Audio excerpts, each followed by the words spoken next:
the economic development that's occurring in Braddock are trying to bring back those kind of quality of life issues, whether it's the brew house, whether it's the restaurant. You know, I'm just in talks with a coffee roaster. I mean, things of those nature that can help the community recover.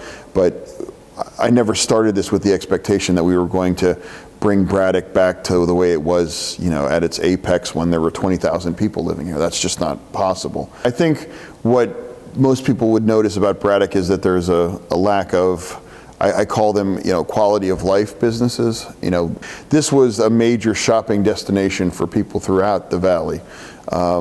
You know, I hear stories all the time about, oh, Saturday night, let's go down to Braddock, and you couldn't find a space in the sidewalk. It was so packed, so tight.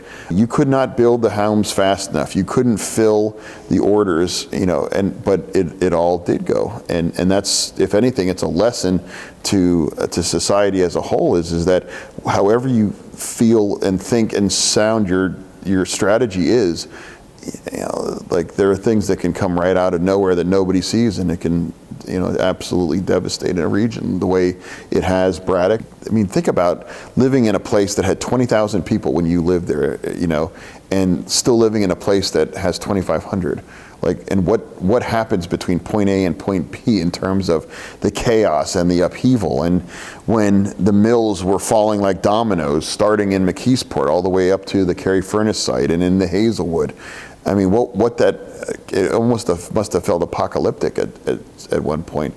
And I was spared it. Again, I didn't grow up in Pittsburgh, but to the people that have been through that, I don't think there's any sense of nostalgia, but I do think that there's a sense of pride that they made it through, and that Pittsburgh is coming back so strongly now, I think is a testament to everybody working together and realizing that, you know, you have to get busy living or get busy dying. And I'm just glad Pittsburgh made the choice. So we've lost our population density to go along with the diversification in things.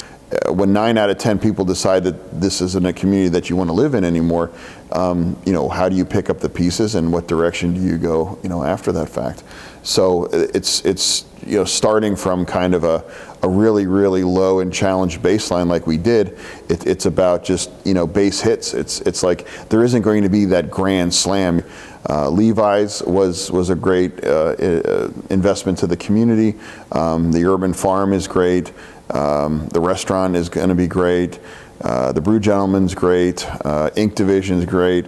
Fossil-free fuels. I mean, all these different things that have come to town as a result are all important, and they're all beneficial. And I wouldn't rank them in terms of which one's been better or the other, but they're all part of helping restore the ecosystem of what happened here in Braddock. In terms of the youth, you know, the Braddock Promise, you know, working to bring like the Pittsburgh Promise to Braddock, then ultimately these other communities.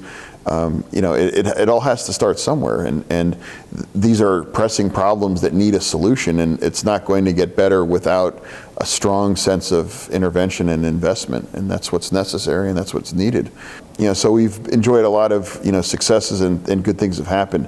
What Braddock will look like 10 years from now, well, clearly the things that we're doing now will have that impact, but you know, I don't know what Braddock will look like 10 years from now, and I wouldn't want to speculate.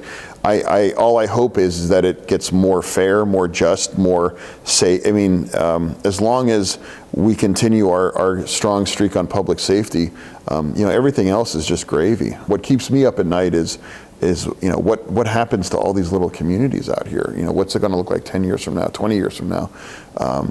Because there's just, you know, so much has been lost.